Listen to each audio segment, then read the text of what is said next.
I'm really pleased to be here. It's fascinating seeing so many friends. I think this is a meeting for recovering U.S. Preventive Services Task Force members. I tried to figure out, with such an august group, having done this for a period of time, what could I bring to the table? What could I add? And so what I wanted to share with you is some of my journey in figuring out how we can better communicate issues of overdiagnosis to not just the general public, who generate the demand for services, but to clinicians who also generate demand and service as well.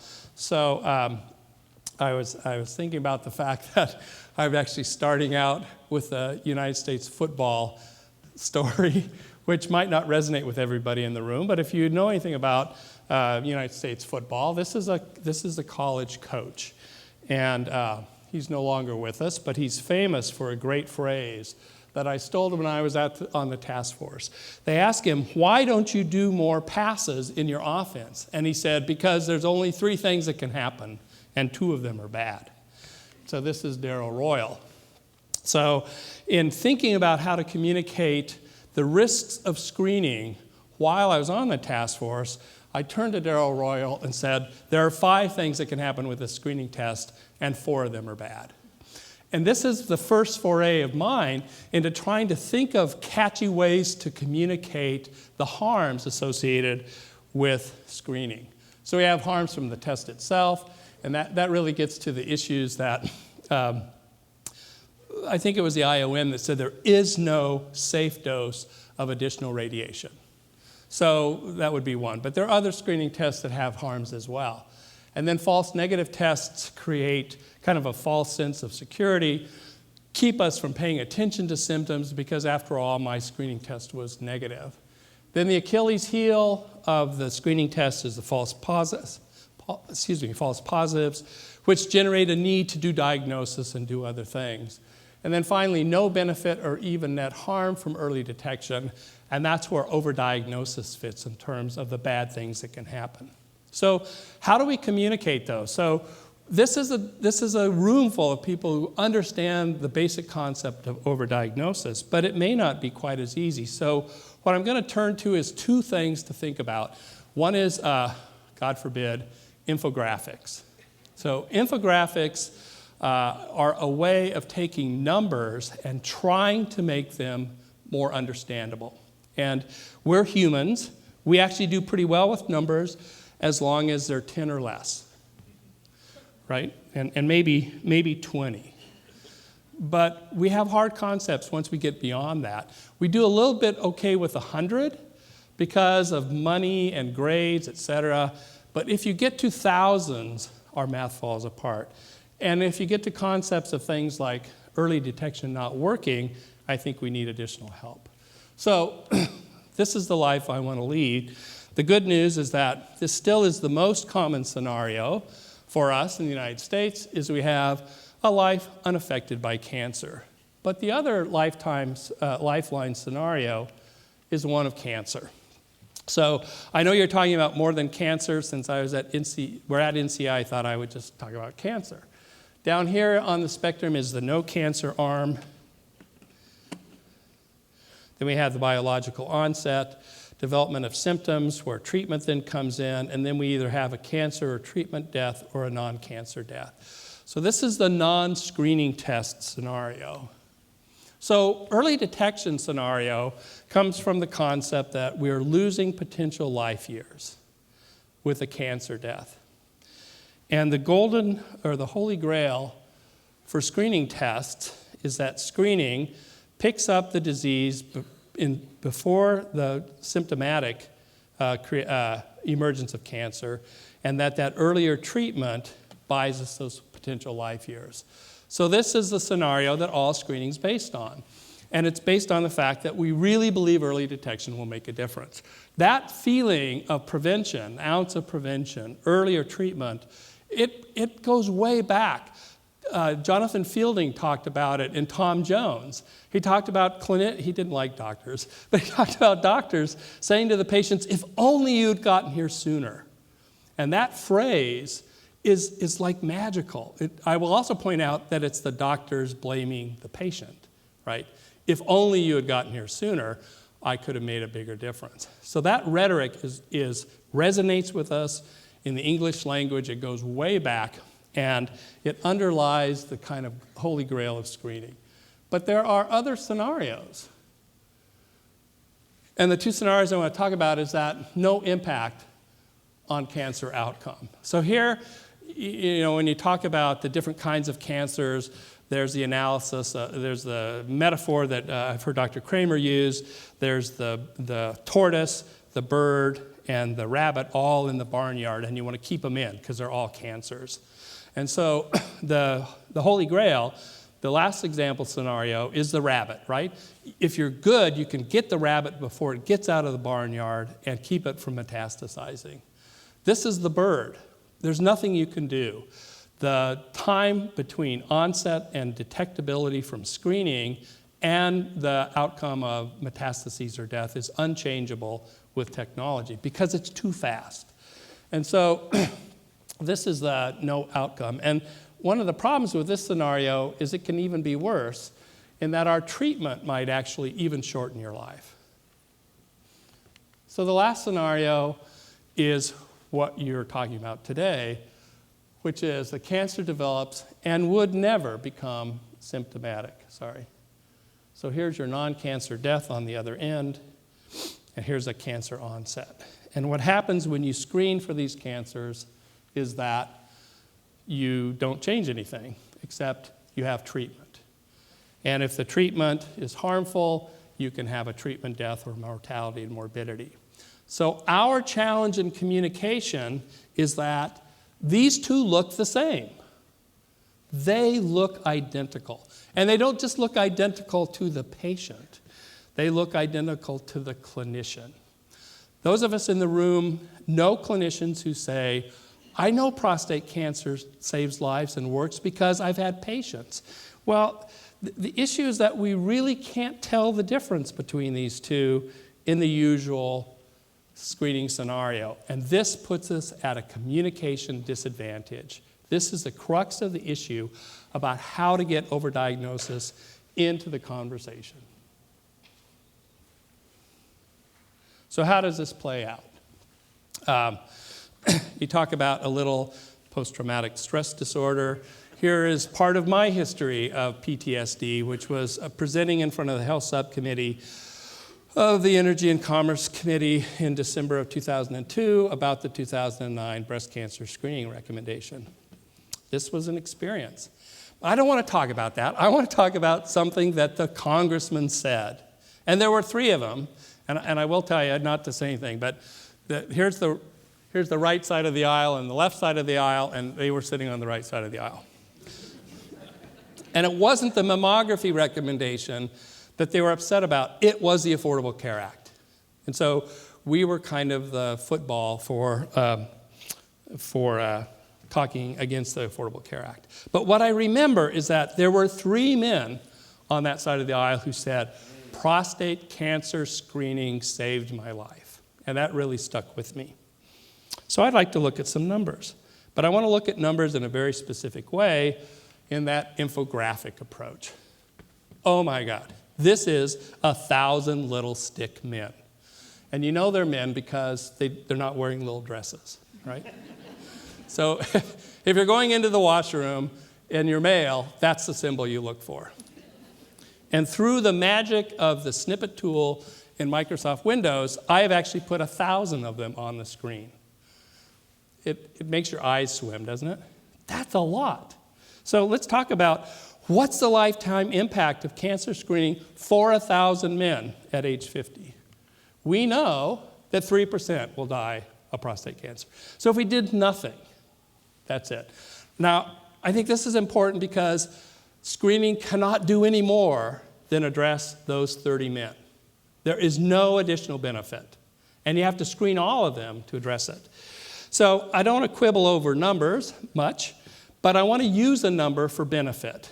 And the task force's summary that I wasn't part of, so I can look at it more objectively, is an estimate that from the European study, about 1 in 1,000 men might get the benefit of avoided mortality. So that's that little green guy down there. So that is 1 in 1,000. So I'm trying to communicate benefit, and this is a small benefit. Now we have to turn to harms, and I'm only going to look at one harm, and the harm I want to look at is overdiagnosis. So again, taking the task force's estimate, that's 22%.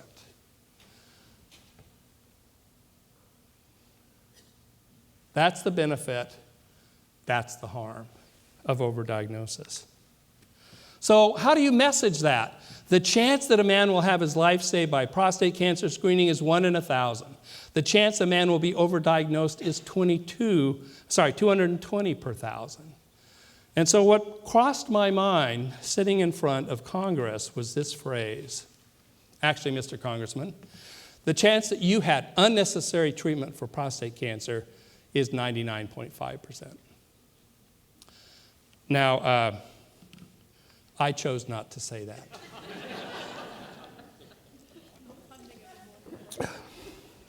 Sometimes discretion is the better part of valor. But you see the messaging issue. And I want to point out that this isn't just the congressman. These are clinicians as well. So we need to give tools to our clinicians as well to start to understand how we should think about screening. So this is the over-underuse curve for screening services. And here's the U.S. Preventive Services A or B recommendation. I don't know if there's current task force members here, but I want to point out that we're not exact, or you're not exact. There's a little certainty interval where we don't actually know where we should recommend utilization. But here's the line of the best utilization, where we're trying to get rid of underuse, which is life years that we could save, and we're trying to avoid overuse, harms versus benefits. And bringing to the clinician the concept that there's a trade-off at all point, and there probably is an ideal point to try to use, is what we're really trying to get to. So lung cancer screening is exactly in this curve, trying to figure out when are we hitting that point. And what's not on here is something I think we need to figure out how to develop, which is the overdiagnosis curve. And it's different for different cancers. And what we have to recognize is that the more we use a service, the higher the overdiagnosis. So I'm going to turn to one more example to finish with, to talk to you about little stick figures are one way, but what really matters is narrative. Stories influence people. So here's a great story. This is Amy Robach, an incredibly talented journalist for the ABC News, and she had a mammogram on television, and then they found something, of course. And she said, the doctors told me bluntly that mammogram just saved your life. And you can understand that narrative from a clinician because we use those phrases. And so that motivated her. I can only hope my story will inspire every woman who hears it to get a mammogram, take a self-exam, no excuses, differences between life and death. This is powerful narrative. And I cannot deny that being a man standing in front of you, I can compete with that narrative. I just cannot do it. But let's look at the numbers. So I want to show you that I have improved my sophistication in my infographics. These are not little stick men. These are women of different dress. Now, what I would really like is for those of you from across the pond, think about a soccer field. For you in America, think about a football field. Think about 1,000 women on that field. That would be a really powerful infographic. Couldn't do that. So these are literally 1,000 little women silhouettes. What is the chance that a woman at 40 will die of breast cancer? It's 3%. It's those 30 women. I can't do any better. Mammography cannot save more than that in this cohort. How good is mammography? There's about a 25% reduction. Now I'm being a little overly optimistic, so don't give me too hard a time, because it really doesn't matter. It means that I will save about 7 lives. It means that those other 23 women, they got mammography too, and it made no difference. They died anyway. So that's all the benefit there could be. Now I'm going to kind of underestimate the harm. But I think I can safely say at least half of them, and probably more, will have a false positive mammogram that will require some additional testing. So that's the harm. What about overdiagnosis? Well, I have a range of numbers available to me. But if I take DCIS out, seriously, we'll just set it aside. It's the lowest number I've seen is 10%. So these 3 women in the red, and I just put them in the middle, they will be diagnosed with breast cancer that does not need to be treated. So if I put those numbers together, the chance a 40-year-old woman will have her life saved by mammography is around 8 per 1,000. The chance a woman will be overdiagnosed is 3 per 1,000. The chances that a breast cancer survivor diagnosed through mammography had a necessary therapy, 27%. Those numbers change as mammography gets worse in terms of mortality. Those numbers change as overdiagnosis gets greater. So we're behind the curve because Amy has a very compelling story. So I know Steve and Lisa are talking soon. I know they've been a big part of this conference. But this is from their British Medical Journal article in 2010. Here are the Komen ads, and here's the facts. And so we're starting to see emerging, this is in the medical literature, who's it aimed at? It's aimed at us. We're starting to see us taking on the rhetoric and actually trying to balance it with the truth. I know that we see people talking about this as Gail Sulik. Will Amy Robach's personal story open the discussion on the need for better screening programs, or will it give better social force to breast cancer's false narrative? Will it end up confusing the public even more? These are the stories, this is the narrative that needs to come from the other side. We need men, and I had a video, I just couldn't find it, of a man who was PSA positive and was agonizing over the fact that he even had the test.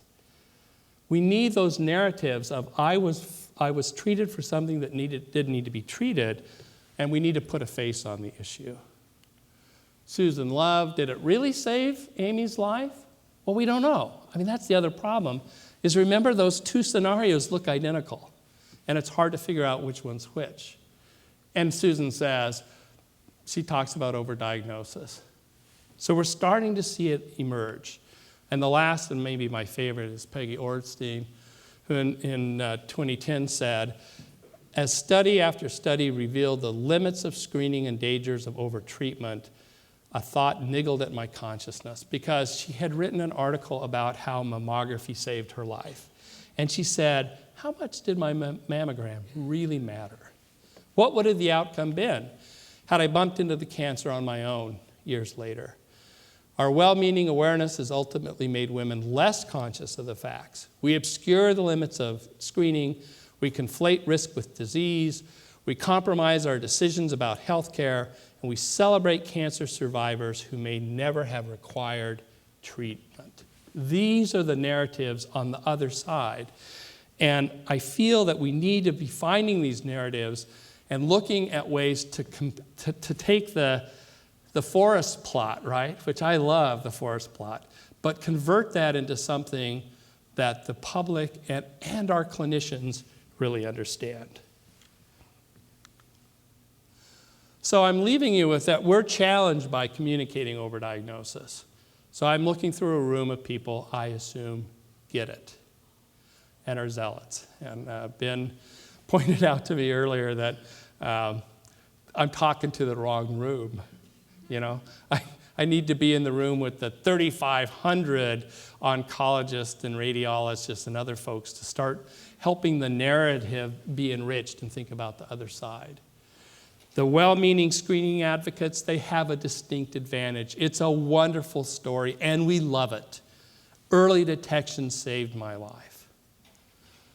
We have to look at strategies to better explain the risks of overdiagnosis, and we have to recognize that we have 2 audiences, 3 if you put in politicians, right? We have to take on our own clinicians, and we have to help the public not to make decisions that it's bad, but at least to get to the point where we're making informed decisions. So that's where I'll leave you. Thank you.